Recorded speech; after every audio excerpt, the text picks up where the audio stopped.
At our July 9th council meeting, one of the big debates of the evening was whether or not to initiate discussions with St. Lawrence College on the potential for a downtown campus at the Frontenac parking lot next to the Leon Centre. Now, council has already made a downtown campus a priority that would see the college's tourism and hospitality program relocated to the downtown, helping to make both the college and the city a leader in tourism and the tourism industry. But up until now, there had been no discussion about the location. So councillors had a number of questions about the use of the city-owned property and what other elements could be included in a redevelopment, such as a parking garage, residential, commercial, or hotel space. In the end, council voted to approve the initiation of those discussions, which will lead to a more detailed proposal that will come back for public input and discussion sometime next year. Last night, council also passed a new bylaw to govern the use of election signs in the city of Kingston.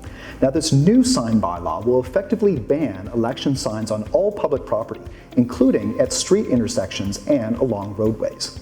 Now, there was discussion last night about whether these changes would be too drastic, or whether a ban of election signs on public property could unfairly advantage incumbents, or if it could have unintended effects in the next municipal election, particularly if there's a move to a ranked balloting system.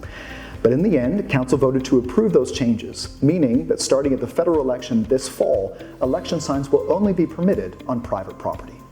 Finally, last night, council received a briefing on the updated plans for the expansion of the Wolfe Island Ferry Terminal.